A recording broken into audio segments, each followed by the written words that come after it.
Sudah Fadilah? Oke. Assalamualaikum warahmatullahi wabarakatuh. Bismillahirrahmanirrahim. Alhamdulillahirabbil alamin. Wassalatu wassalamu ala asyrafil anbiya'i wal mursalin wa ala alihi wa sahbihi ajma'in. Amma ba'du. Jamaah pengajian kitab Al-Hikam yang saya muliakan, alhamdulillah pada malam hari ini kita dapat bertemu dan bermuajahah kembali untuk melanjutkan pembahasan kita dalam kitab Al-Hikam karangan Sufi Agung Imam Ibnu Atha'illahi As-Sakandari. Dalam beberapa pengajian yang lalu kita masih membahas tentang uzlah yang disampaikan oleh Imam Ibnu Atha'illah As-Sakandari dalam hikamnya, manafa'al qalba, tidak ada yang mampu memberikan kemanfaatan kepada hati manusia mithlu uzlatin, sebesar kemanfaatan yang diberikan oleh uzlah. Uzlah itu memberikan spasi dalam kehidupan untuk menyingkir sejenak dari hiruk pikuk dan keramaian dunia ini. Kata Ibnu Athaillah, tidak ada yang mampu memberikan kebaikan, kemanfaatan kepada hati manusia sebaik dan sebesar manfaat yang diberikan oleh uzlah. Karena dengan beruzlah itu maka seseorang mampu memasuki satu tanah yang lapang, satu waktu yang luas untuk melakukan fikrah, berfikir, melakukan evaluasi, melakukan muhasabah. Dalam beberapa pengajian saya membahas tentang kehidupan alim besar yang diberi gelar Hujjatul Islam, yaitu Al-Imamu Al-Ghazali.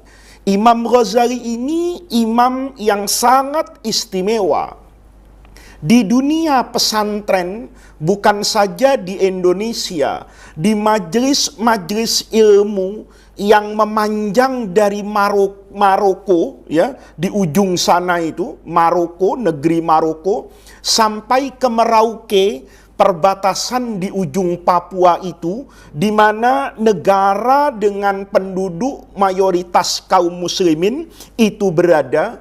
Tidak ada orang alim sepanjang negeri itu, tidak ada kajian, majelis taklim, pesantren, universitas yang tidak mengenal nama Al-Imamu Al-Ghazali.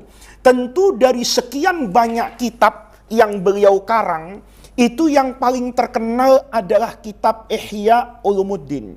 Imam Ghazali ini adalah imam yang mampu memberikan warna baru terhadap corak pemikiran keislaman. Ada banyak orang soleh, ada banyak orang baik, tetapi dia tidak memberikan begitu banyak corak pemikiran kepada kehidupan umat manusia secara umum. Imam Ghazali ini adalah pelaku, ya, dari orang yang memiliki ketinggian ilmu. Hampir semua ilmu itu beliau pelajari, hampir semua ilmu-ilmu itu beliau miliki. Kemudian dengan ilmu itu beliau melakukan apa yang disebut dengan at-tatbiqul amali. Ilmu-ilmu itu beliau coba terapkan dalam kehidupan sehari-hari. Maka nanti Imam Ghazali ini memiliki keunikan. Keunikannya adalah bahwa tataran teoritis yang agung yang ada di dalam Quran, yang ada di dalam hadis, yang luhur itu, kemudian oleh Imam Ghazali dicoba diterapkan dalam kehidupan sehari-harinya, antara teori yang luhur dengan realita kemanusiaan. Sehingga Imam Ghazali ketika menulis Ihya misalnya, itu berangkat dari pergumulan kehidupan yang panjang. Tentu beda dengan kita santri. Kadang-kadang baru baca hadis 5 menit, itu kita sudah mampu bercerita, berbual-bual, berceramah 5 jam. Kadang kita baru ngaji 3 hari, itu sudah mampu berbicara 30 hari. Tapi Al-Imamul Ghazali ini menulis Ihya itu setelah pergulatan apa ini? Panjang yang dihasilkan dengan apa yang kita bahas dalam pengajian hikam ini sebagai proses humul dan juga proses uzlah. Humul itu artinya seperti bibit tanaman yang ketika kita tanam itu harus kita masukkan ke dalam apa ini? Tanah. Dia tidak terlihat, dia tidak tampil, sampai kapan? Sampai waktunya dia kemudian melahirkan batang pohon yang kokoh, melahirkan dahan-dahan yang banyak, kemudian ada daun, kemudian menghasilkan buah.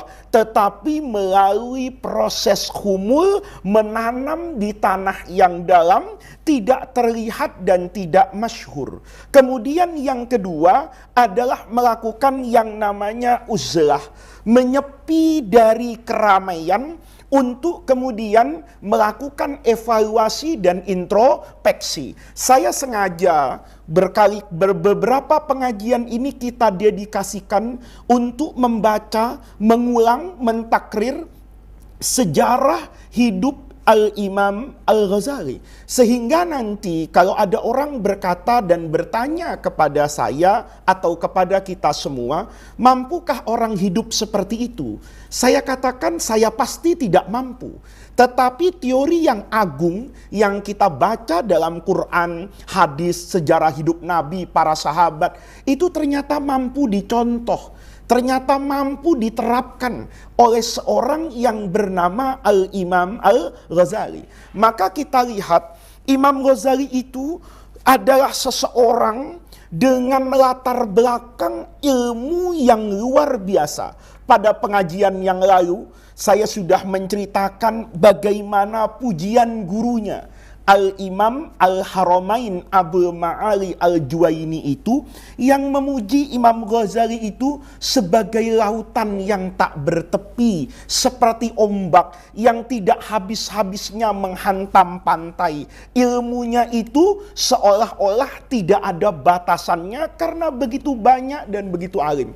Bahkan waktu beliau mengarang satu kitab, sudah saya jelaskan pada pengajian yang lalu, yang diberi nama Al-Manhul itu, Al-Imamul Ghazali itu sampai dipanggil oleh imam gurunya Imam Juwaini, kata beliau, hala sobarta, kenapa nggak sabar? Nulisnya setelah saya meninggal saja. Karena kalau ini nanti dipublikasikan kepada umum, kotal tani, sadafan tani, seolah engkau telah mengubur saya, kehebatan gurunya itu, wa anahayyun, kalah pengaruh dengan siapa ini? Murid. Ini bukan diartikan Imam Haramain kemudian hasut, tidak.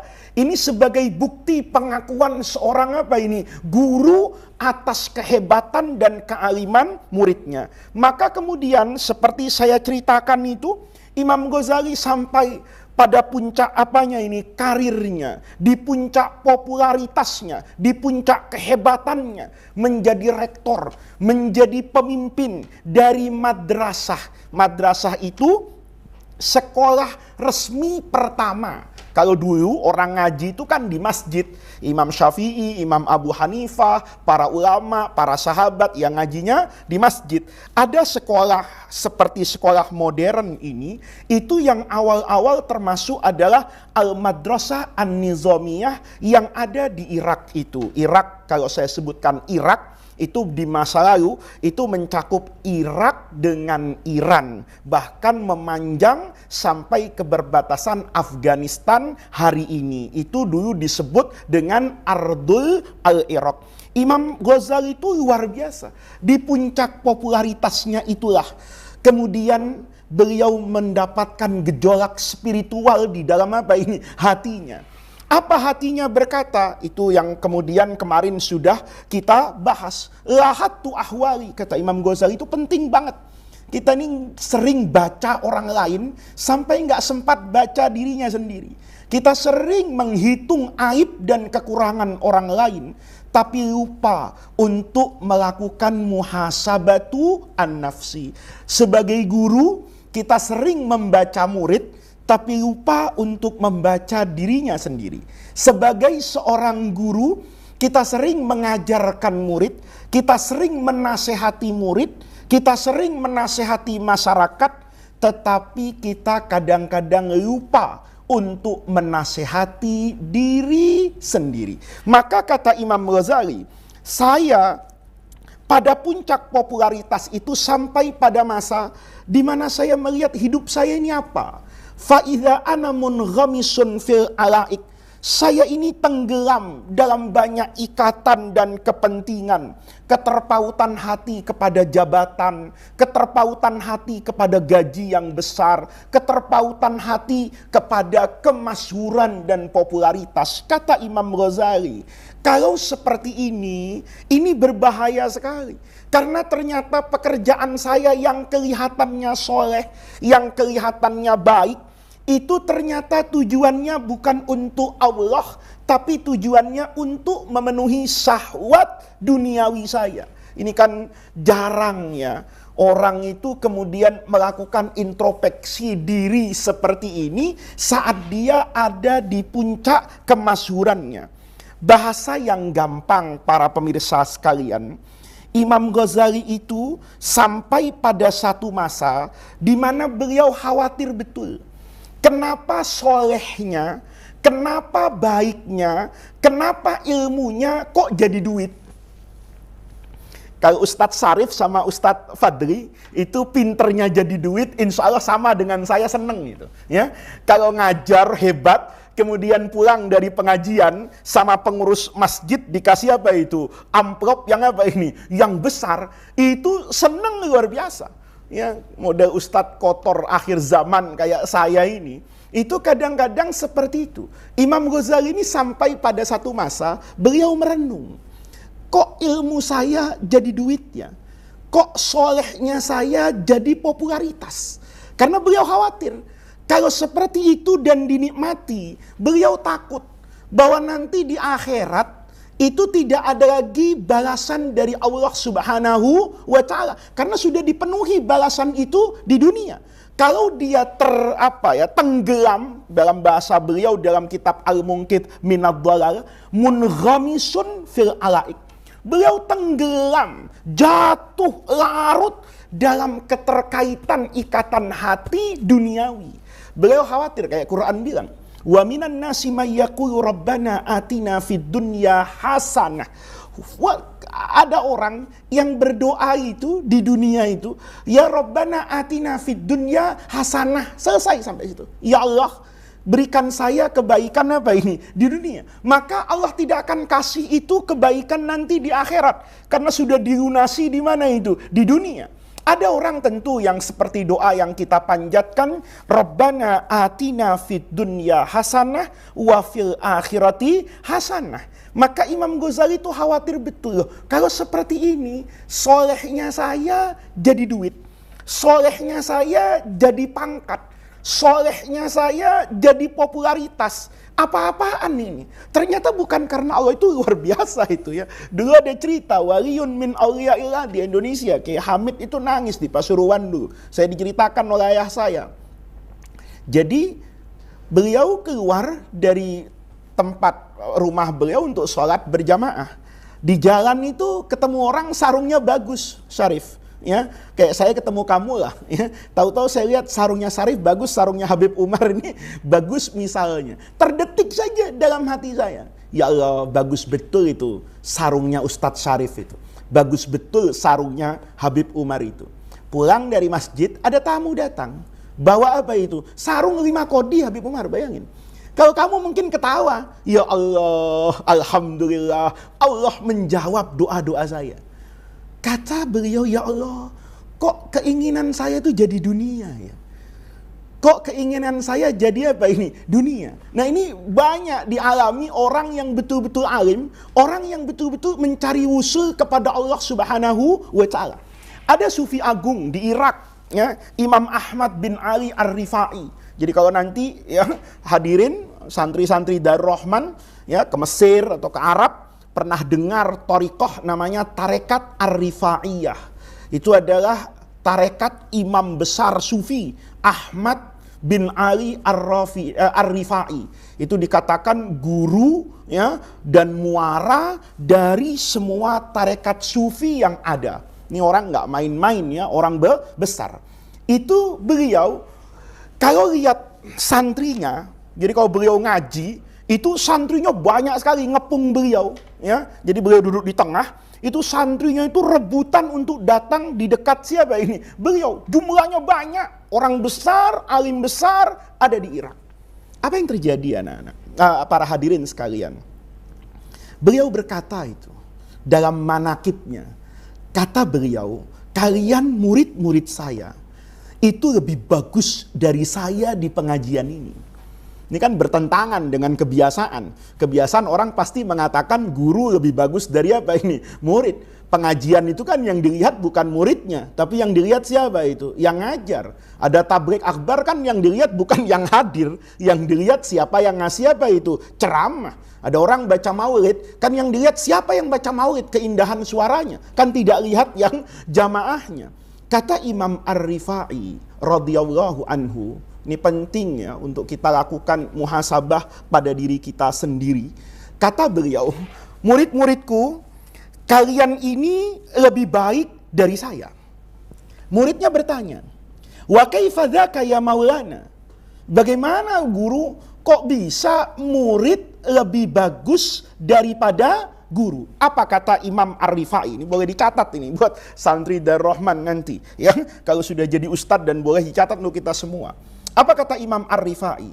Zahamatkum zillatut talaqqi.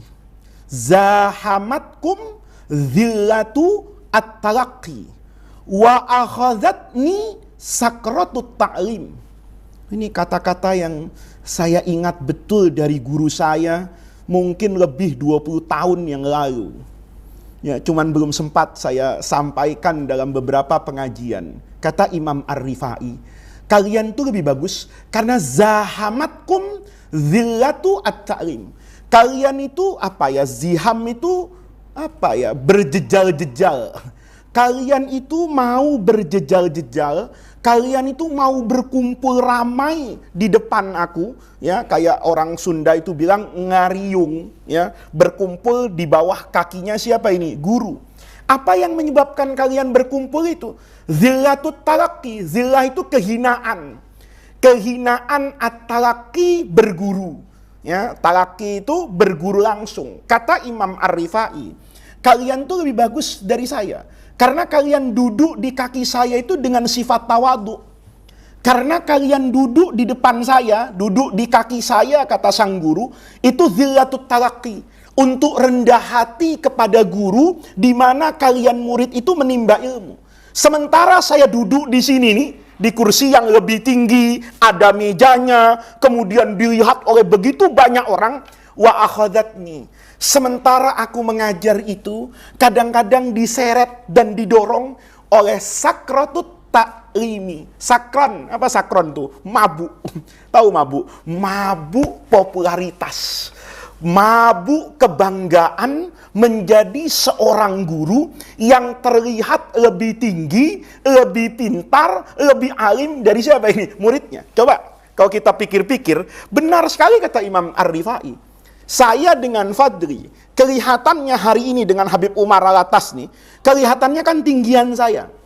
Buktinya, saya duduknya pakai kursi. Umar duduknya di lantai. Buktinya, saya yang disorot oleh kamera. Fadli sama Sarif kadang-kadang aja disorot. Yang disorot kan saya, Fadilnya juga tidak disorot. Kelihatan guru itu lebih apa ini? Lebih tinggi. Tetapi hakikatnya kata Imam Ahmad Ar-Rifai, jangan-jangan mereka yang murid itu lebih dicintai Allah. Kenapa? Mereka tawadu. rendah hati. Kan tidak mungkin murid sombong di depan siapa ini? Guru. Tapi guru menyombongkan diri. Guru menikmati popularitasnya. Guru menikmati kealimannya. Begitu ngajar, muridnya terpukau, gurunya menikmati. Tuh lihat, gue alimnya kayak apa. Berkah cium tangan saya. Jangan ngelawan saya, kualat. Begitu misalnya. Itu kan boleh jadi dia sedang menikmati apa ini? Menikmati otoritas spiritual yang Allah berikan. Dianggap imam, dianggap kiai, dianggap orang alim. Nah, Imam Ghazali sampai pada titik itu, para hadirin sekalian. Bukan cuma itu, kata beliau, saya ini kemanapun pergi diikuti orang. Sehingga sulit buat saya untuk menjadi manusia yang tulus. Ya, sering saya katakan, kita kalau ramai itu, ikhlasnya sulit ketemu itu. Ya, saya mau sholat, ya karena lapar niat. Rokaat pertama inna a'toina, rokaat kedua kulhu. Udah niat betul itu saya. Ya, kenapa? Saya lihat di dapur istri saya goreng ikan enak betul gitu loh. Baunya menggoda. Tahu-tahu saya sholat. Begitu sholat ada Fadri masuk masjid sama-sama. Dia bilang, Gus sudah sholat? Belum. Saya berjamaah ya Gus ya. Jadi makmum. Ya udah. Saya kira-kira jadi baca inna a'toina enggak Fadri? Pasti enggak. Kenapa enggak baca inna a'toina? Saya takut kredibilitas dan integritas saya sebagai guru akan dilecehkan oleh Fadri. Kata Fadri, ya Allah, kiai, guru, ustadz, Gus, ternyata modalnya sama. Inna a'toina dengan kul huwallahu ahad. Maka saya robah, baca Yasin. Kalau perlu saya robah, baca Al-Baqarah. Tapi niatannya bukan takrir hafalan saya terhadap Al-Baqarah kan. Ketika saya baca Al-Baqarah dan Fadri kecapean di belakang nih kakinya, ya keras betisnya itu kayak singkong misalnya, itu saya nikmati. Itu Fadri mau jadi orang soleh tuh begitu. Ketika saya ngomong mau jadi orang soleh begitu, bukan memberi nasihat kepada Fadri, tapi saya sedang menikmati kehebatan saya di mata murid saya. Itu kata Imam Ghazali akan menghancurkan semuanya kelak di hadapan Allah Subhanahu wa Ta'ala. Maka beliau apa ini? Uzlah. Beliau itu uzlahnya panjang ya. Kalau baca Al-Munqidh Minad Dhalal, kata beliau, ya, saya ini sudah berpikir, ini namanya saya katakan Imam Ghazali itu hebat. Hebatnya kenapa? Karena beliau pelaku. Kekurangan dirinya itu beliau ceritakan, tidak beliau tutup-tutupi. Saya sadar Qul huwallahu ahad itu mengajarkan ikhlas. Wa ma umiru illa liya'budullaha mukhlisina lahuddin. Hafal saya kata Imam Ghazali. Tapi sebagai apa ini? Manusia. Kita lihat ya di dalam Al-Munqidh Minad Dhalal itu, kaki saya itu melangkahnya kata Imam Ghazali ya. Saya maju selangkah uqaddimu fi harijlan wa uakhiru anhu ukhra. Hari ini maju, besok mundur. Kan sama-sama kita. Kita juga gitu kan, mau sedekah tuh kadang-kadang maju mundur, ya kan? Kasih enggak, sholat enggak, puasa sunnah enggak, kan gitu maju mundur. Imam Ghazali tidak menepis itu, sama dengan kita-kita. Ada majunya, ada apanya itu? Mundurnya. Kata beliau, latas dukuli ragbatun fi talabil akhirah. Hampir-hampir itu kayaknya saya itu enggak serius, enggak jujur dalam mencari akhirat. Kenapa? Karena yang namanya tentara syahwat itu, duit, pangkat, jabatan, popularitas, kemasyhuran, itu menyerang saya. Yang dikatakan sebelumnya itu, waqad akhdaqat bi, mengepung. Jadi kamu nanti, kalau bilang saya tidak perlu kayak Imam Ghazali uzlah 10 tahun, iya. Kenapa? Wong hebatnya tidak kayak Imam Ghazali. Tapi Imam Ghazali perlu kayak gitu karena hebatnya itu beliau seolah-olah diapakan tuh? Dikepung dari manapun. Tapi malaikat itu juga membisikkan. Kata malaikat, ar-rahil, ar-rahil. Ayo persiapkan dirimu. Sebentar lagi kamu akan rahil. Rahala minad dunya. Falam yabqa minal umri illal qalil. Umurmu tuh nggak akan panjang lagi. Wa baina yadaika, di hadapanmu itu as-safarut tawil. Itu sama itu. Perang. Ya, malaikat di kanan, setan di kiri. Itu tarik-tarikan itu. Ya. Siapa yang paling kuat? Kata Imam Ghazali. Saya sadar saat itu bahwa taufik itu bukan dari saya. Hidayah itu bisa saya cari, Ya, hidayah ilmi, saya bisa cari. Saya bisa baca Quran, saya bisa baca hadis, saya bisa baca ilmu pengetahuan untuk menuntun saya, untuk mencapai kebaikan, saya tahu kunci-kuncinya. Tapi yang menuntun itu hidayah Allah. Hingga pada satu hari kata Imam Ghazali, nanti dibaca sendirilah di Al-Munqidh Minad Dhalal, saya ingin selesai ini Imam Ghazali pada malam hari ini. Kata Imam Ghazali, hingga saya sakit satu hari. Sakit begitu, tidak bisa ngomong, tidak bisa gerak. Sebenarnya bukan sakit apa ini, fisik, ya. Tapi sakitnya sakit apa ini? Sakit rohaninya, kepikiran. Ya sama lah, kayak kita kalau lagi putus cinta, itu kan makan tidak enak itu. Ya, Habib Umar tunangannya pergi kan kelihatannya sedih juga Habib Umar Alatas nih, kan begitu. Artinya apa Habib Umar? Dia sakitnya bukan karena itu. Kayak kemarin tuh, anak kelas 1 di pesantren Darul Rahman itu. Banyak yang sakit kan sebelum liburan. Anehnya begitu diumumkan liburan, 3 hari sebelum hari pulang, itu yang sakit sehat semua itu. Kenapa sehat semua? Karena bahagia mau apa ini? Pulang. Kata Imam Ghazali, tiba-tiba saya sakit. Nggak enak makan, nggak bisa bicara. Saya nggak tahu karena apa. Maka Imam Ghazali itu sampai pada kesimpulan, ini karena batin saya tidak bahagia dengan kondisi saya. Saya punya uang, saya punya jabatan, saya punya popularitas, tapi jauh di dalam sanubari saya ada teriakan bahwa itu akan menghancurkanmu, bahwa itu tidak akan memberikan kebahagiaan kepadamu. Maka kata Imam Ghazali, saya kemudian betul-betul berazam, saya akan tinggalkan kehidupan yang ada di Irak ini. Nah, maka beliau mulai mengajukan apa ini? Izin sama Nizamul Mulk, itu wazir, raja yang memiliki Al-Madrasah An-Nizamiyah. Dia katakan, Tuan Perdana Menteri, saya mau pergi apa ini? Haji.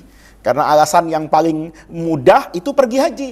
Karena kalau tidak pergi haji, nanti orang bertanya mau kemana? Kalau pindah, nanti ikut pindah. Kayak Darul Rahman dari Senopati pindah ke Jagakarsa, santrinya ikut semua kan? Artinya apa? Ya ketemu-ketemu lagi. Maka beliau itu bilang saya mau pergi haji. Tapi dalam hati beliau, saya akan pergi ke Damaskus, ke Asyam, di mana dulu Bani Umayyah memiliki kekuasaan yang sangat lama. Ini Imam Ghazali sudah hidup pada masa Abbasiyah. Artinya pusat pemerintahan Islam itu sudah di Baghdad. Pusat ilmu sudah di Baghdad. Setelah sebelumnya di Madinah, kemudian Umayyah pindah ke Damaskus. Maka beliau berazam ke sana. Ya, dalam sejarah itu dikatakan 2 tahun di sana. Nanti beliau pindah ke Baitul Maqdis di Palestina. Sebab pindahnya itu juga bagus itu. Ya. Jadi beliau itu sampai di Damaskus, ya, sebagai orang biasa. Ini yang saya bilang kemarin itu al-humul.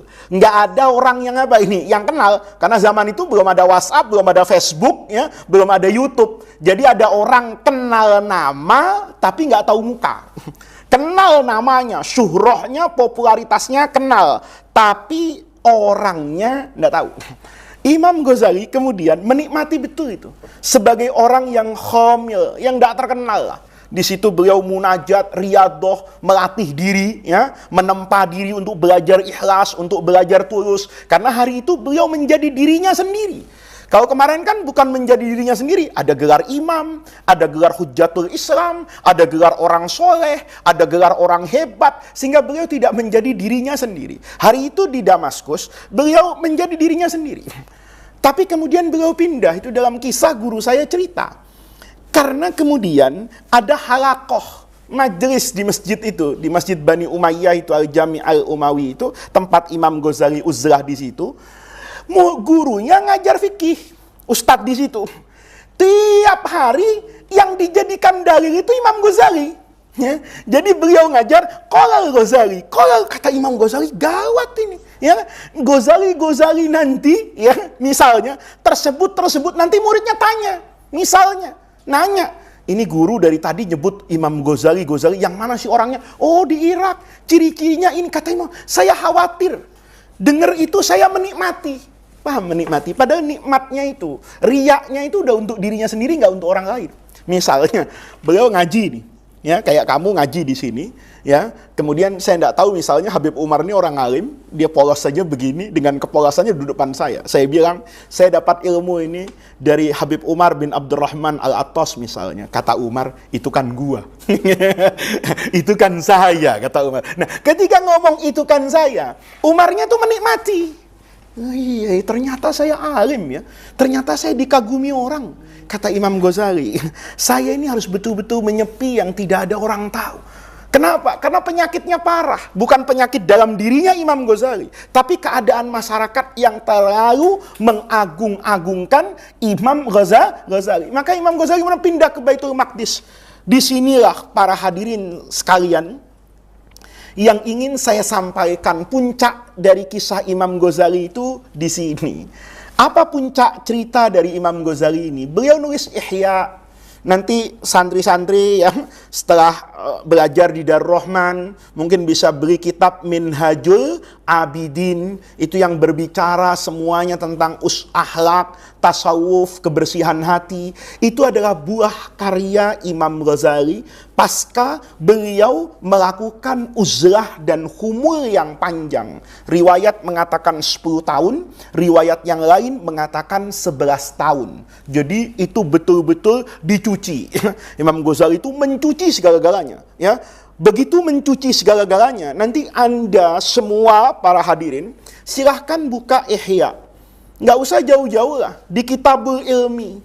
Itu nanti Imam Ghazali membuktikan apa yang ingin beliau tuju selama ini. Di pengajian yang lalu, saya membaca dalam kitab Al-Munqidh Minadh Dhalal itu, bahwa Imam Ghazali itu merasa bahwa ilmu yang beliau dapatkan hari itu, bahwa ilmu, pengajaran, semua yang beliau lakukan, itu ilmu yang tidak ada manfaatnya di akhirat. Saya waktu pengajian mungkin 2 minggu yang lalu atau seminggu yang lalu itu menjelaskan, bukan berarti ilmu itu tidak bermanfaat. Ilmu itu tidak bermanfaat buat Imam Ghazali, karena kata Imam Ghazali, dengan ilmu itu saya meraih popularitas. Dengan ilmu yang banyak itu, saya mendapatkan gaji yang begitu besar. Kemudian saya nikmati itu semua. Lalu untuk apa ilmu saya? Kalau tidak mengantarkan saya masuk ke dalam apa ini? Surga. Coba lihat nanti. Kalau para hadirin semua buka Ihya, di Kitabul Ilmi itu ada satu kisah yang saya tidak pernah bosan berkali-kali membaca Ihya itu. Bahkan selalu saya jadikan sunnah, tradisi. Saya di luar pesantren itu ngajar di beberapa masjid. Ya, di Jakarta ini punya tradisi. Kalau sudah menjelang nisfu Sa'ban, maka semua pengajian di masjid-masjid itu namanya tawakuf. Berhenti karena kita mau masuk bulan apa ini? Ramadan. Karena mau masuk bulan Ramadan, pengajian itu tawakuf. Saya pribadi di masjid, di musola, di mana saya mengajar, setiap tawakuf pengajian, setiap menutup pengajian selama 1 tahun, saya bertabarruk dengan Imam Ghazali lewat kitab Ihya-nya. Karena Imam Ghazali memberikan gambaran. Ilmu itu bukan seberapa banyaknya. Ilmu itu bukan seberapa dalamnya.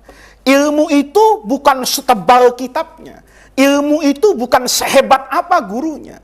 Tapi kehebatan ilmu itu sejauh mana ilmu itu memberikan dampak positif buat diri thalibul ilminya dulu. Kalau saya mau belajar ilmu yang hebat, orang kan sering bertanya, wah hebat kalau ngaji alfiyah. Ya, karena ngapal kalamun lafdun mufidun kastaqim wasmun wafi'lun thumma harfunil kalim, nanti sampai ke mubtada, sampai ke isi macam-macam, wasman atat wa kunyatan wa laqaba dan seterusnya. Kayaknya hebat. Kata Imam Ghazali, ilmu yang hebat nih, karena beliau sudah melakukan apa ini? Uzlah. Menyepi, menyendiri, berpikir. Maka Imam Ghazali mendapatkan ilmu yang luar biasa. Di dalam Ihya itu, Imam Ghazali sampai pada kisah antara alim besar yang bernama Syaqiq al-Balakhi dengan muridnya yang bernama Hatim al-Asom. Ya, nanti kapan-kapan saya ceritakan lah ya kebaikan dan kehebatan dua sosok manusia ini. Murid dengan guru itu sama-sama hebatnya. Hatim al-Asam dan muridnya dan gurunya Syaqiq al-Balakhi. Ada yang membaca al-Balakh. Yang al-Balakhi itu gurunya. Imam Ghazali itu mengisahkan, kalian itu kalau belajar, ya, jangan lagi tanya pelajarannya apa. Jangan lagi tanya kitabnya apa. Itu penting ditanya sama guru. Tapi ada yang lebih penting lagi. Baca di Ihya itu. Kalau mau cari ilmu, kalau mau belajar, itu kata Imam Ghazali, yang bagi sudah seharusnya mencari ilmu seperti apa yang dikisahkan dalam kisahnya Syaqiq al-Balakhi, gurunya, dengan Hatim al-Asam. Jadi Syaqiq al-Balakhi itu guru yang hebat. Muridnya itu ada yang mulazamah. Mulazamah itu tradisi orang dulu. Ya, mulazamah itu bahasa Jawanya itu ngintilin. Jadi kemana gurunya pergi, dia ikut. Itu tradisinya Sayyidina Abu Hurairah. Ya, Abu Hurairah itu namanya Abdurrahman. Ya, Abu Hurairah itu sahabat Abu Hurairah. Ya, itu tradisinya itu selalu ngikutin Rasulullah Shallallahu Alaihi Wasallam. Sahabat Abu Hurairah itu yaduru ma'an Nabi Shallallahu Alaihi Wasallam haitsu madaro. Jadi Nabi ke kanan, Abu Hurairah ke kanan, ke kiri, ke masjid, ke lapangan, ke pasar, ikut. Makanya hadis Abu Hurairah itu lengkap. Ya, ada hadis pasar, ada hadis pedagang, ada hadis sholat malam, ada hadis sholat duha, ada hadis wudhu. Karena setiap hari dengan Nabi. Kalau sahabat lain enggak. Ada yang sama Nabi di pasar doang. Kita bisa lihat tuh, ini kok ngeriwayatkannya baik semua ini. Berarti dia pedagang.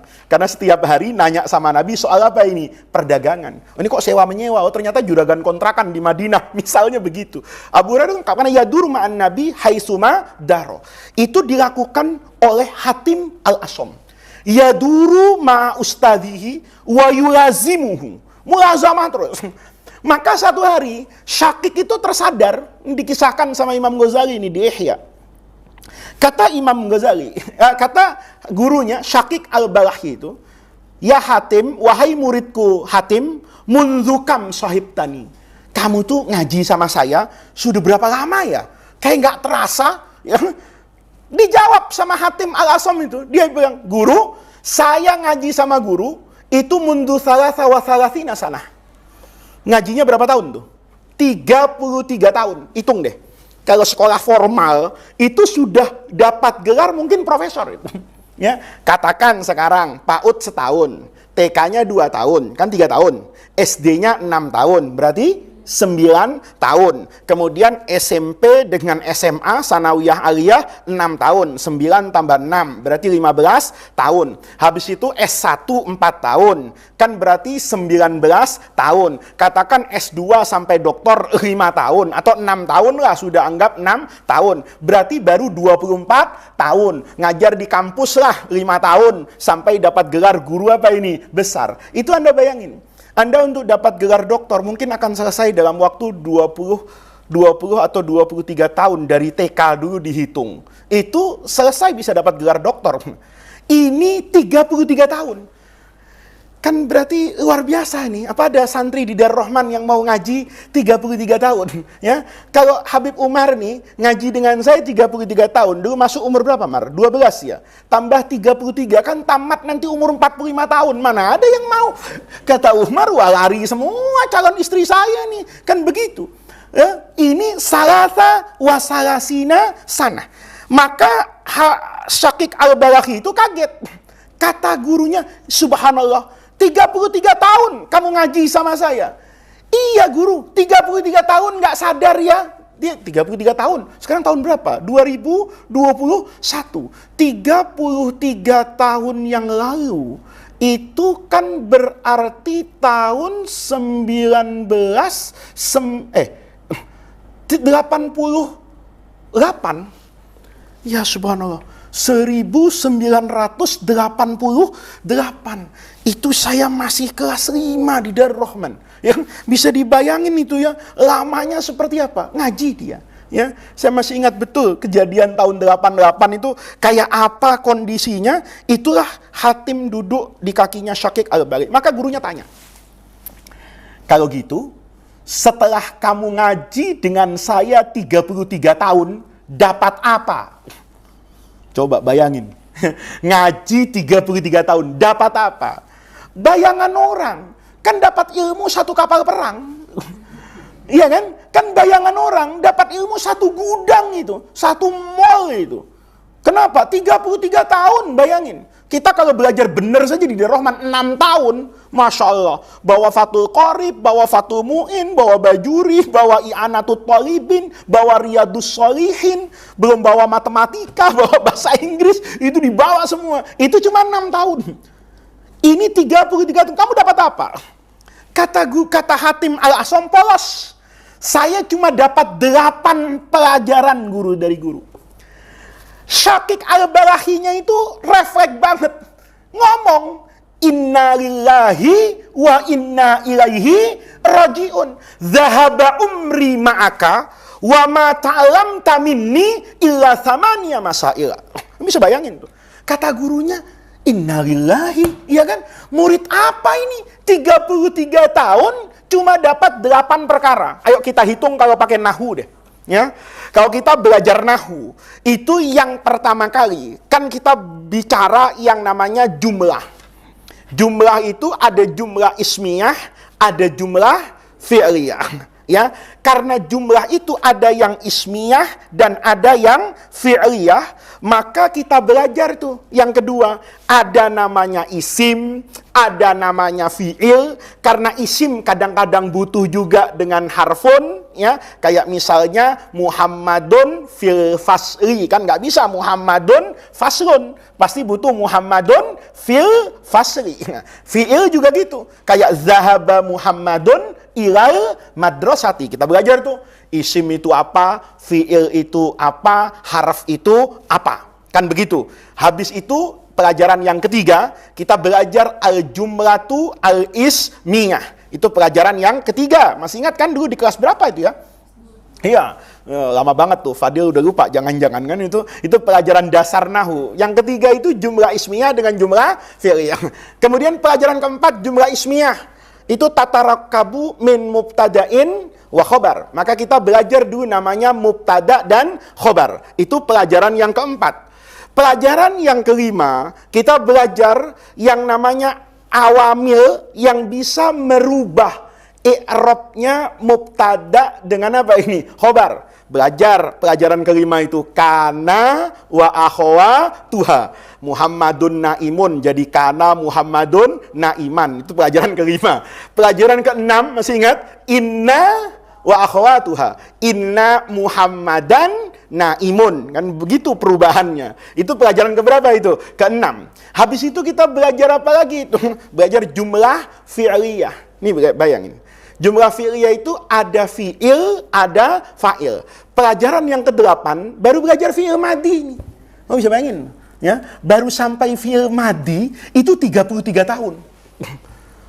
Itu ya imma gurunya yang stres, ya imma muridnya yang bodoh betul. Kenapa? Lah, berarti kalau cuman itu, ya, 8 perkara dari 33, kan satu pelajaran 4 tahun.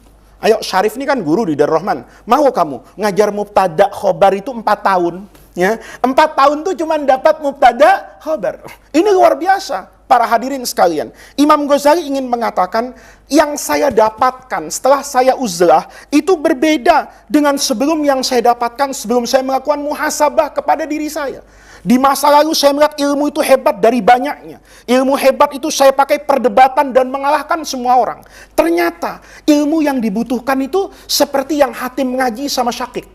Syakiknya bilang, murid serius cuma 8 selama 33 tahun. Serius guru, dosa bohong itu apalagi bohongin guru. Kan gitu, dosa pangkat 2, kan gitu. Bohongnya sudah dosa, yang dibohongi gurunya. Walau uridu an akzib, saya memang nggak mau apa ini? An akziban, saya nggak mau dusta depan engkau guru.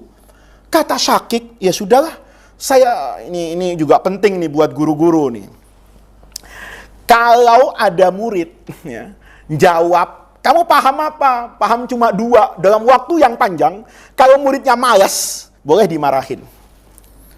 Tapi kalau ada murid yang belajar serius dengan guru, kemudian mengatakan saya cuma dapat 8, jangan dimaki-maki muridnya. Kenapa? Karena kita tidak tahu kualitas dari kuantitas yang 8 ini. Ya kan, kalau kita lihat ya, kapas 10 kilo dengan besi 10 kilo itu beratnya sama. Beratnya sama. Ada besi 10 kilo, saya tanya, ini orang sering ketipu nih. Besi 10 kilo. Iya kan? Besi 10 kilo dengan kapas 10 kilo. Berat mana? Jauh beratan besi, ya nggak bisa. Beratnya sama, tapi banyaknya pasti beda. Kan begitu tuh. Orang nanam padi, sawah, berhektar-hektar, dengan orang nanam bunga yang mahal. Kan enakan orang yang nanam bunga. Kan begitu. Kamu jualan emas, sedikit duitnya banyak. Jualan kerupuk, mohon maaf, naik motor, bawa rudal 2 kanan kiri, itu roket kan. Gede banget, tapi isinya kerupuk. Seandainya itu isinya emas, duitnya kan kayak begitu. Nah, itu jangan ngelihat dari apanya itu, dari kuantitasnya. Karena kita ingin lihat kualitasnya kayak apa. Kualitas anak dengan ibu juga beda. Ibu 1 punya anak 10, itu biasanya bisa diurus sama ibunya.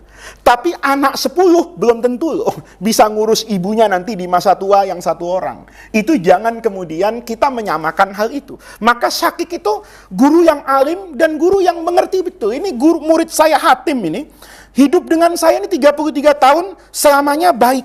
Maka saya dengarkan dulu, kata Hatim Al-Asam, ya sudahlah. Kalau begitu, saya mau tahu nih, pelajaran yang 8 itu apa? Ini ada semua di Ihya ya. Nanti nggak saya baca semua, cari sendiri di Ihya. Ya, masih di Kitabul Ilmi di depan itu. Kata Hatim Al-Asam, guru, pelajaran pertama, guru menceritakan bahwa inna kulla wahidin, setiap orang di dunia ini, yuhibbu mahbuban. Ya, dia itu memiliki sesuatu atau orang yang dia cintai. Ya, kullu wahidin yuhibbu mahbuban. Kan kita semua mencintai, bisa mencintai barang, bisa mencintai orang. Seorang suami cinta sama istrinya, seorang anak cinta sama bapaknya, seorang kakek cinta sama cucunya. Orang yang kaya mencintai kekayaannya, seorang presiden mencintai jabatannya, seorang menteri mencintai jabatannya, seorang kiai juga mencintai kedudukannya. Itu namanya kulla wahidin yuhibbu mahbuban. Fahuwa ma'a mahbubihi. Orang itu pasti akan selalu bersama dengan apa dan siapa yang dia cintai. Orang kaya pasti bawa mobilnya. Orang kaya pasti bawa ATM-nya. Orang yang berilmu pasti bawa ilmunya. Orang yang punya pesantren, kemana-mana kan melekat. Pengasuh pondok pesantren, guru pesantren, melekat. Saya punya istri, saya cintai ya. Istri saya bawa kemana-mana. Saya punya kucing, kucing itu saya cintai ya. Saya pergi kadang-kadang kucingnya saya apa ini? Saya ajak. Kan begitu logikanya. Sampai kapan ini? Fahuwa ma'a mahbubihi ilal qabri. Dia, kata Hatim, pelajaran pertama dari guru, orang itu akan selalu bersama dengan apa dan siapa yang ia cintai, ilal qabri, sampai kemana ini? Ke kuburan. Fa'idha wasala ilal qabri, kalau nanti sudah sampai di kuburan, faraqahu. Dia pasti akan apa ini? Berpisah.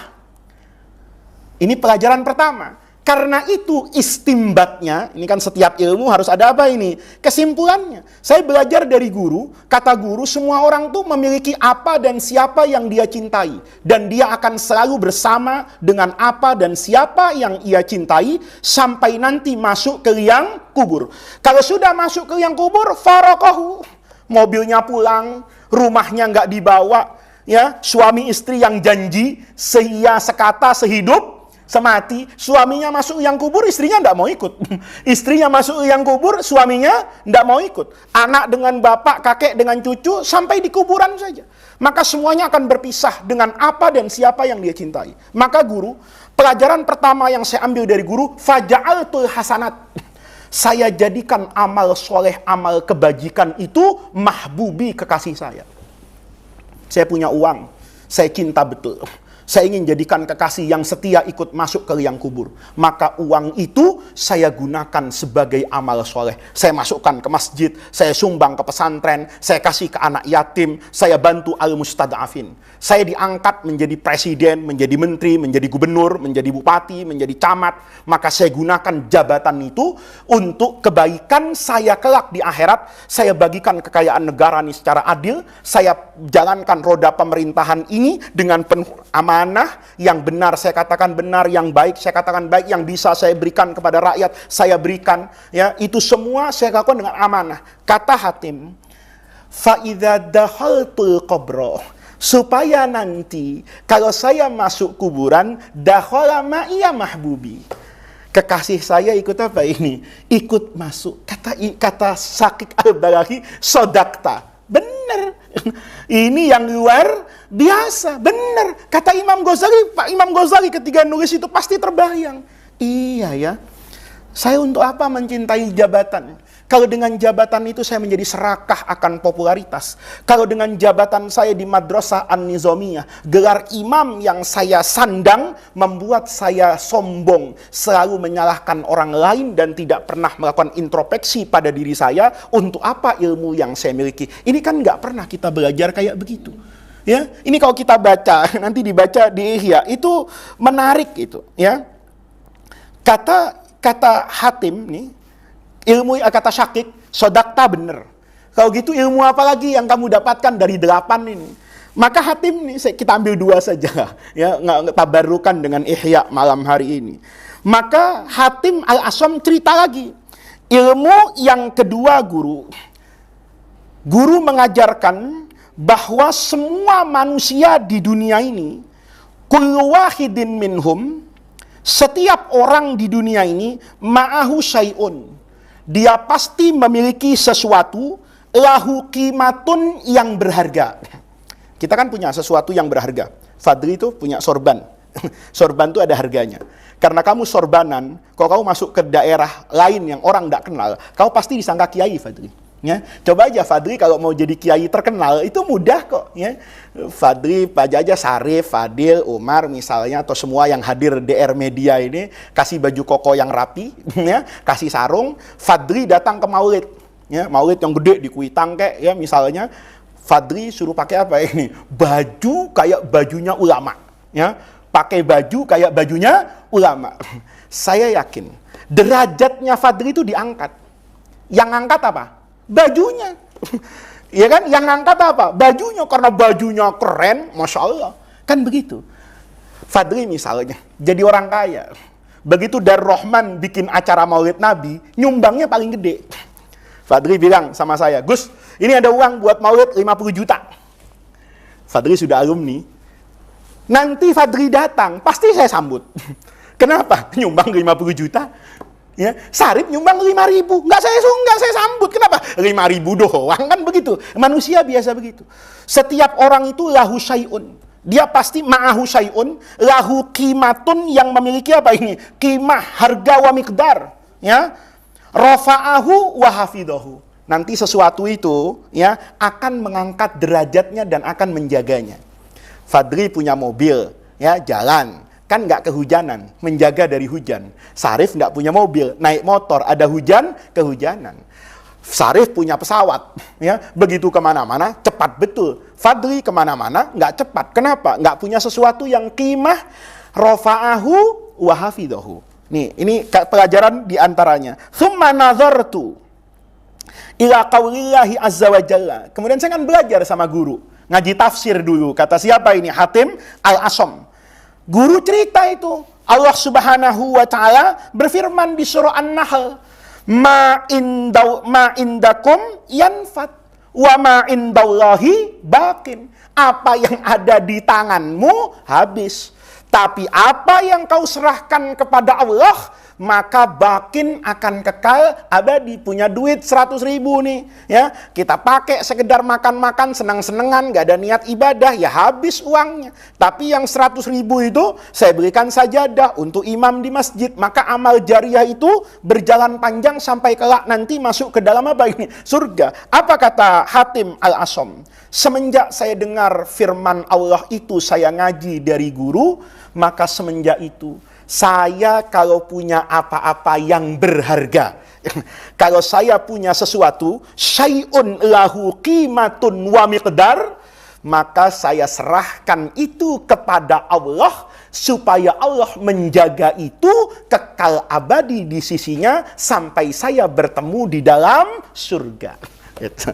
Kata Imam Ghazali, ini luar biasa.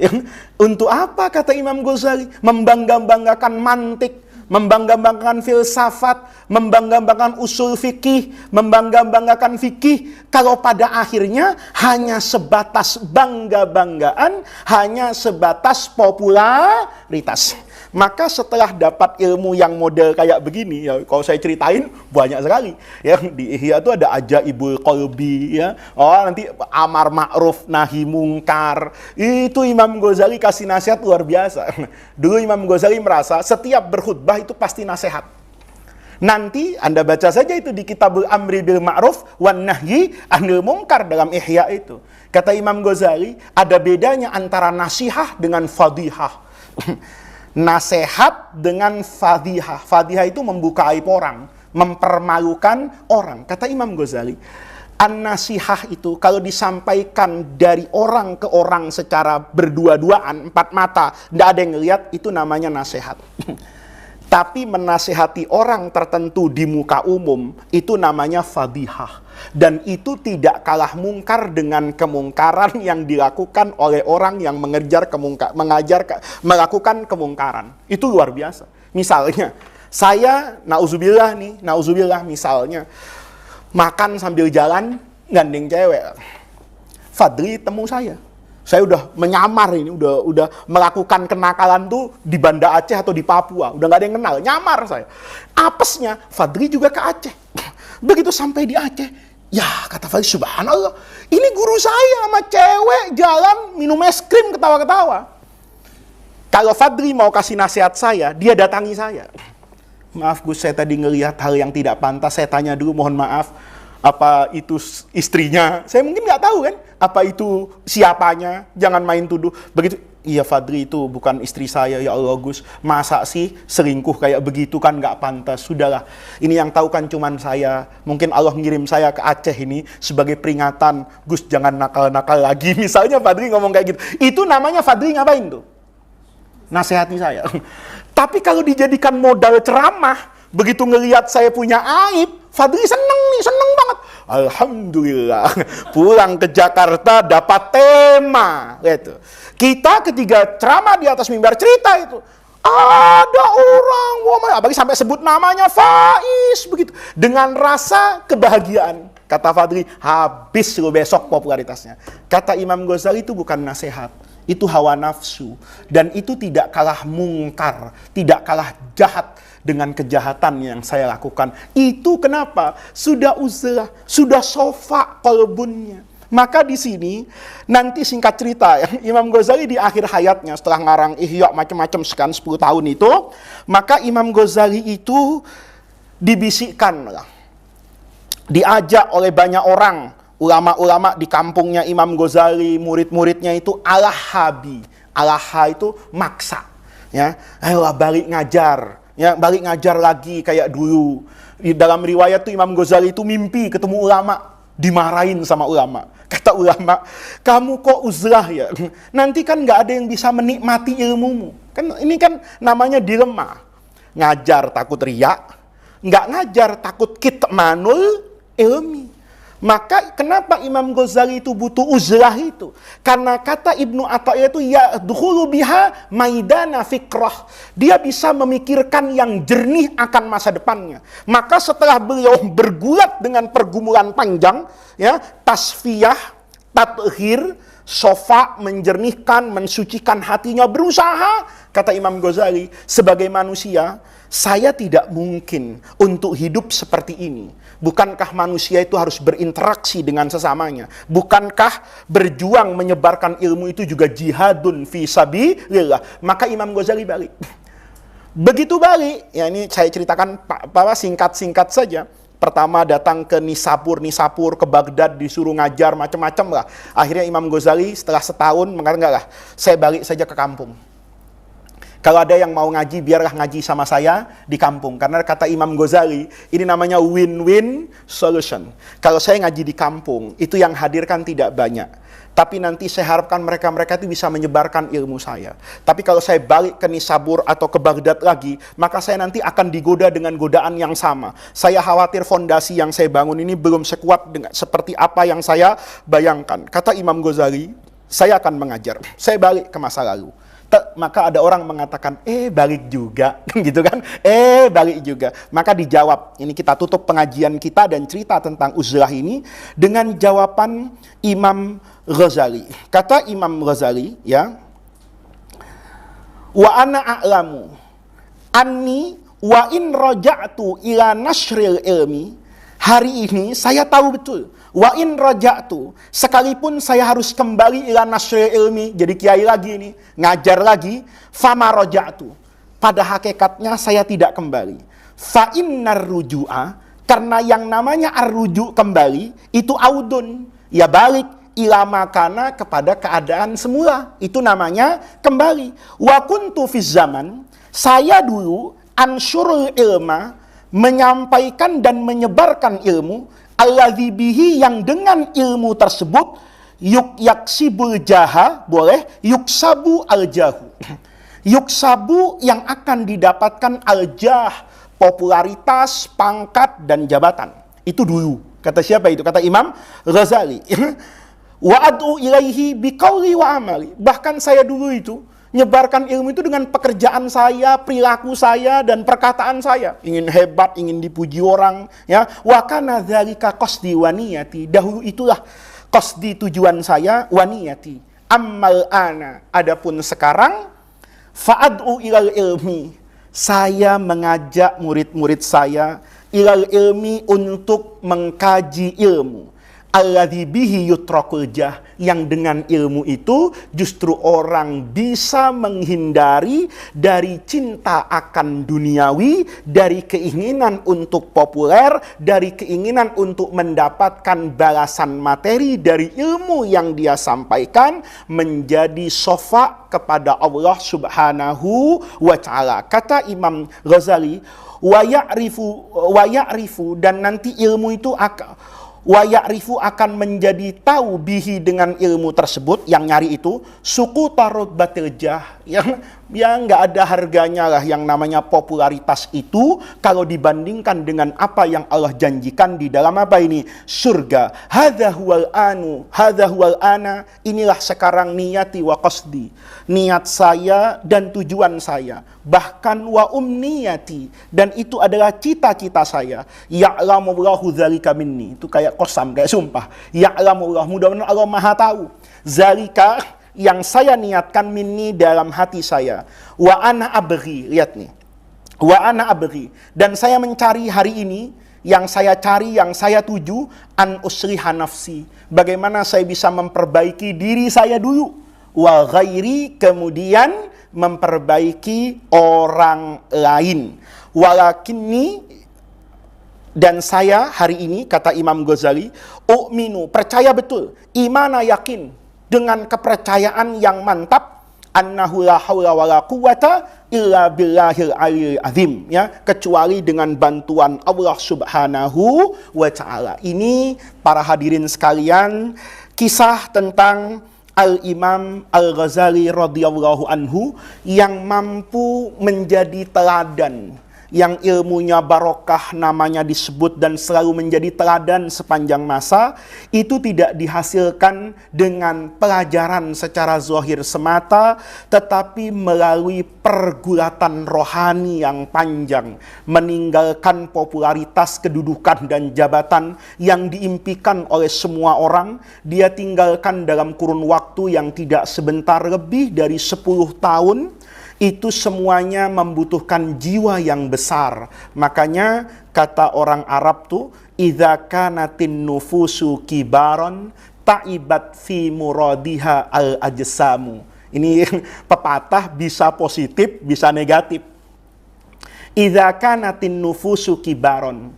Kalau nufus jiwa manusia itu kibaron, kibar tuh besar, tinggi. Artinya kalau orang tuh punya cita-cita yang hebat, maka taibat pasti akan capek fi muradiha untuk menggapai niat dan cita-citanya itu. Apa yang akan capek? Al-ajsamu, badan. Kayak kamu misalnya kalau mau belajar nahu cuma selesai di jurumiyah, ya kan tidak secapek kalau mau belajar nahu parkirnya di alfiyah. Kalau orang cuma sekedar menghafal juz amma, ya, tentu tidak akan secapek orang yang menghafal Al-Quran. Orang yang sekedar belajar Arba'in Nawawi kemudian dihafal, kan tidak sama dengan orang yang berusaha menghafal Sahih Bukhari misalnya. Maka idza kanatin nufusu kibaron ta'ibat fi muradiha al-ajsamu. Kenapa Imam Ghazali itu capek, letih ya perjuangannya kalau kita baca seperti itu?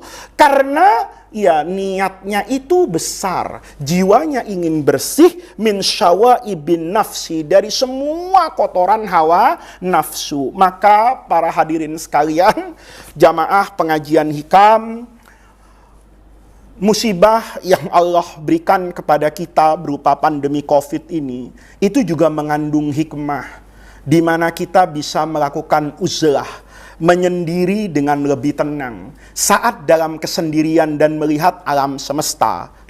Itu kadang-kadang kita mendapatkan pengetahuan, kesadaran akan keterbatasan manusia di hadapan kekuasaan Allah. Itu bisa kita dapatkan di masa-masa saat kita harus melakukan karantina, isolasi dan dibatasinya gerakan kita. Sebagai penutup saya ceritakan saja. Dahulu sebelum COVID-19, sebagai manusia saya mungkin juga lalai, ghaflah, lupa dengan kekuasaan Allah, selalu membanggakan prestasi dan hasil kerja manusia. Manusia ini kan kalau kita lihat di dunia ini mencoba mengatasi apa yang ada di alam semesta ini dengan kemampuannya. Ada panas, manusia bikin AC supaya ruangan ini terasa dingin. Ada dingin, manusia bikin apa ini? Heater. Ada jarak, manusia bikin pesawat, ya. Bahkan sekarang multimedia, ya. Hari ini mungkin saya ngajar di Darul Rahman langsung kepada murid saya, itu manfaatnya mungkin 1.600 orang. Tapi kalau saya ngajar di YouTube, mungkin yang melihat jauh lebih apa ini? Lebih banyak dan lebih bermanfaat. Misalnya, dulu kalau ngaji hikam, ya, hari Ahad itu sama alumni muda, Ikatan Keluarga Alumni Pondok Pesantren Darul Rahman, AMI Iqdar itu, ini yang punya amal jariah. Jadi AMI Iqdar itu di bawah pimpinan Ustadz Irfan PM itu punya sunnah hasanah tuh bikin ngaji hikam sama saya. Itu kita hitung dulu, paling banyak yang datang mungkin 200 orang. Setiap saya ngaji hari Ahad itu, yang paling banyak datang itu paling banyak 200, karena laporan dari nasi uduk kan begitu, habis ngaji makan itu selalu 200 orang, paling banyak 250 orang. Hari ini dengan YouTube yang menyaksikan mungkin bisa lebih banyak, mungkin setelah seminggu bisa jadi 1.000 orang, mungkin setelah 2 minggu bisa jadi 2.000 orang. Kita tidak pernah tahu. Itu namanya hebatnya manusia. Saat kemarin sebelum COVID, kita mungkin lalai. Ya, dengan apa itu? Dengan kekuasaan Allah. Begitu ada COVID, saya punya cerita. Anak saya yang nomor 2, Alifa itu, perempuan, itu cita-citanya jadi pilot. Ya nggak apa-apa, anaknya Ustadz jadi pilot. Ya, sekedar cita-cita, sampai iya, nggak sampai juga takdir Allah kan punya program lain. Tapi cita-cita. Jadi setiap hari itu suka banget sama saya itu ngelihat semua aplikasi yang berkaitan dengan pesawat. Ya. Kalau malam itu kadang sebelum tidur, anak saya itu datang bawa aplikasi radar itu, melihat ramai betul di atas kita. Kita nggak sunyi aja di Jakarta. Tapi di atas kita ini lalu lintas udara itu luar biasa. Semua pesawat yang terbang dari Eropa, dari Timur Tengah, ya, mau ke Australia itu kan pasti memotong Pulau Jawa, ya. Bukan hanya itu, dari Cina, dari mana-mana, di Indonesia sendiri. Jadi kalau malam itu, ya Allah, yang namanya pesawat tuh udah kayak laron saja itu di radar. Saya suka di komputer atau di handphone ngelihat sama anak saya.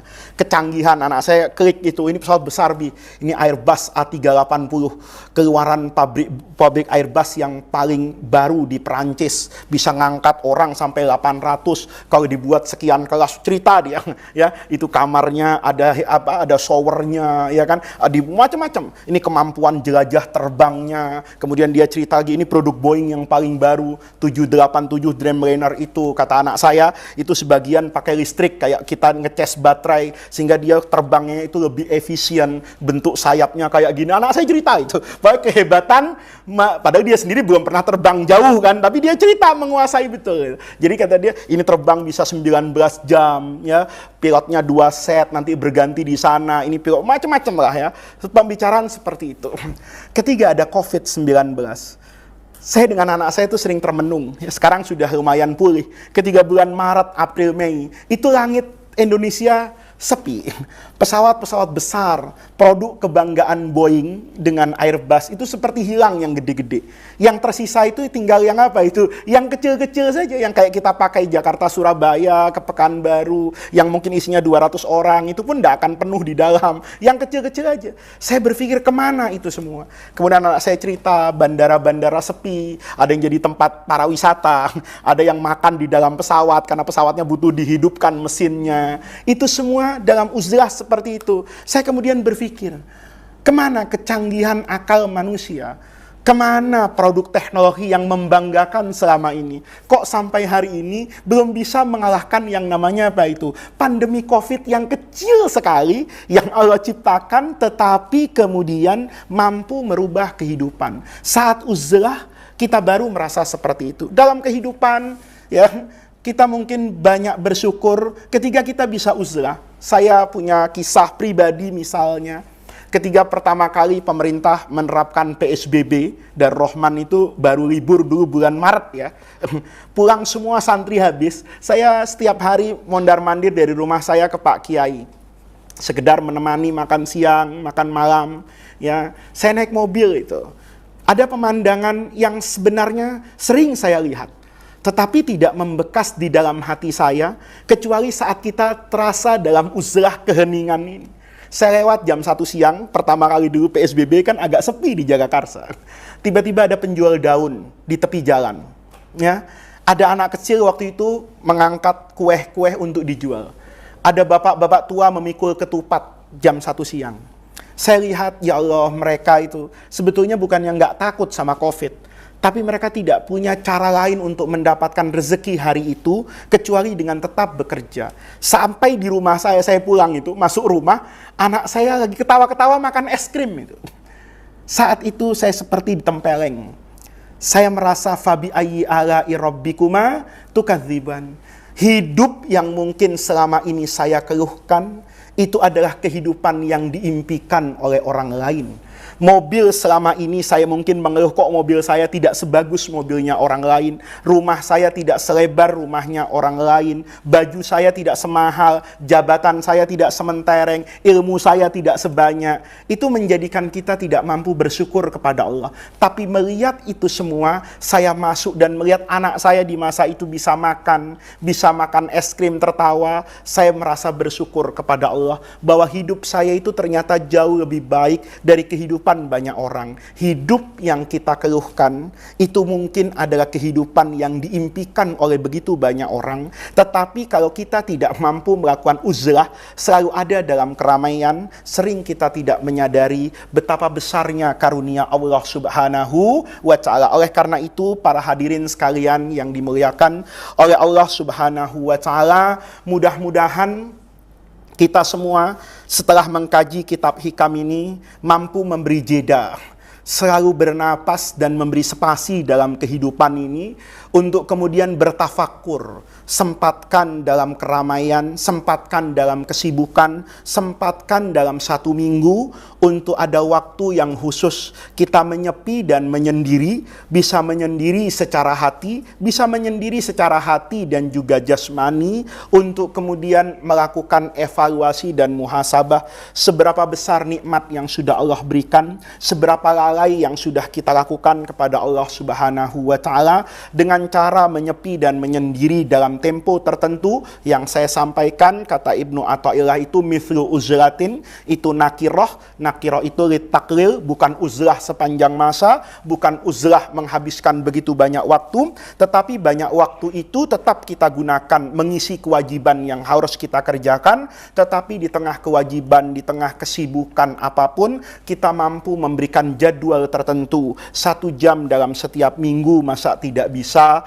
misalnya 10 menit dalam satu hari, syukur-syukur 1 jam dalam satu hari, kita mampu melakukan uzlah, memikirkan apa yang sudah kita kerjakan dan apa yang akan kita kerjakan, memikirkan hakikat apa yang nanti akan kita temui di hadapan Allah Subhanahu wa ta'ala. Mudah-mudahan Allah jadikan jam'ana hadza jam'an marhuma wa tafarruqana min ba'dihi tafarruqan ma'suma. Mudah-mudahan hadirnya kita di majlis ini, langkah kaki yang kita gerakkan, niatan kuat untuk mencari ilmu dan menjaga serta melestarikan warisan para ulama, bersambung kepada tabi'in, bersambung kepada sahabat dan bersanad kepada Rasulullah sallallahu alaihi wasallam.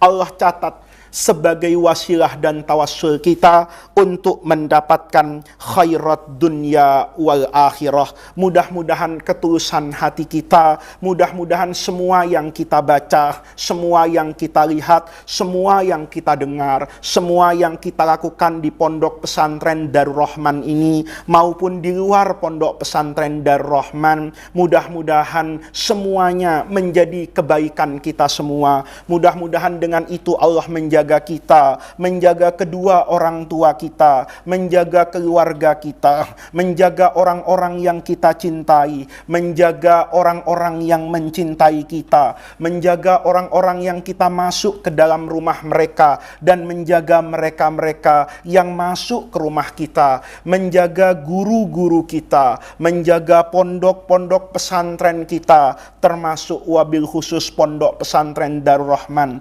Allah yahfaduna min kulli makruh. Allah jaga diri kita dan semuanya dari hal-hal yang tidak kita inginkan, dari segala macam mara bahaya, dari segala macam bencana, dari segala macam bentuk penyakit, virus dan bakteri, baik itu penyakit lahir maupun penyakit batin. Mudah-mudahan Allah senantiasa bersama kita, membersamai kita melalui dan menempuh pandemi ini, sehingga kita bisa keluar dari segala bentuk musibah, ujian yang Allah berikan ini kepada keadaan yang lebih baik lagi.